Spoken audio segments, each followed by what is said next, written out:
Welcome back to Real Gen Z Motivation. Today, we aren't just talking about a generation gap, we're talking about a war of ideologies. We're stepping into the ring with the most heated debate of our time, boomers versus Gen Z. It's the okay boomer dismissal versus the snowflake accusation. But beneath the memes and the eye rolls, there's a fundamental fracture in how we view work, life, and survival. Today, we strip away the noise. We're asking the hard questions. Let's get into it. First up, the misconceptions. If you sit a boomer down, they'll tell you Gen Z is lazy, entitled, or addicted to their phones. They see a generation that demands a CEO salary on day one and quits the moment things get tough. But flip the camera. What do we see? We see a generation holding on to a world that no longer exists. We see rigid adherence to the way things have always been done, even when that way is broken. The misconception isn't that we don't work, it's how we work. Boomers define work by hours clocked and physical presence. Gen Z defines work by output, efficiency, and impact. The friction starts here. One values the process of suffering to earn your keep. The other values the result and questions the suffering. Now let's talk about the corporate elephant in the room, loyalty. Do you believe loyalty exists in the corporate world? For a boomer, the answer is often nostalgic. They grew up in the era of the gold watch. You gave a company 40 years and they gave you a pension and a dignified retirement. That social contract was real for them. But for Gen Z, loyalty is a luxury we can't afford. We watched our parents get laid off in 2008. We watched record profits soar while wages stayed stagnant. We see at-will employment where you're a budget line item, not a family member. So no, corporate loyalty is dead. We aren't job hopping because we're fickle. We're job hopping because it's the only way to beat inflation. This leads to the biggest trigger point. Do you think your generation has it easier than mine? A boomer will point to technology. You have the world's information in your pocket. You don't have to walk uphill both ways. You have Uber Eats and Amazon.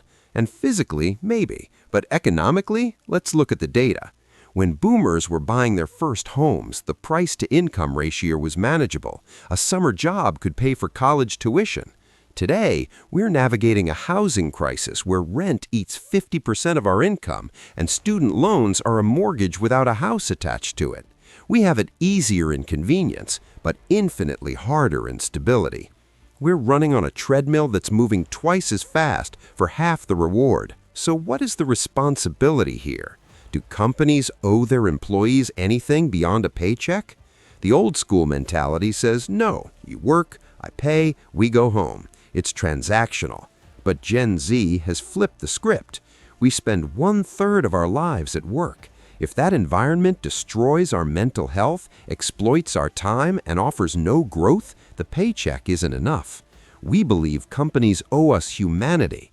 We demand diversity, sustainability, and ethical leadership because we refuse to fuel a machine that is burning down the world we have to live in later. It's not entitlement. It's a demand for a sustainable future. What drives us then? What motivates you more? Money, passion, or stability? For decades, the advice was follow your passion, but passion doesn't pay rent in a recession. Boomers were often motivated by stability, the white picket fence dream. Gen Z is in a unique bind. We want passion because we refuse to be miserable robots, but we need money because the cost of survival is historically high. We're motivated by freedom, the freedom to not be owned by a corporation, the freedom to have a side hustle, the freedom to log off at 5 p.m. and actually live. We aren't chasing a corner office, we're chasing a life that belongs to us. Let's get ugly for a second. What is the worst thing about the other generation? To Gen Z, the worst thing about the boomer mentality is the refusal to pass the torch. It's the gatekeeping of power and wealth, the dismissal of climate change, and the condescending advice that worked in 1980 but fails in 2024. It feels like they're hoarding the seats on the lifeboat while criticizing us for drowning. But, and hear me out, If we ask them what the worst thing about us is, they'd say we lack resilience, that we crumble at criticism. And maybe, just maybe, in our quest for mental health awareness, we sometimes mistake discomfort for trauma. There's a middle ground between sucking it up and falling apart, and perhaps we haven't found it yet. Here is the reveal, the twist in the story. We're not actually fighting each other. We're fighting a changing world. The boomer hardened shell was a survival tactic for their time. The Gen Z boundaries are a survival tactic for ours. The enemy isn't the 60-year-old manager or the 20-year-old intern.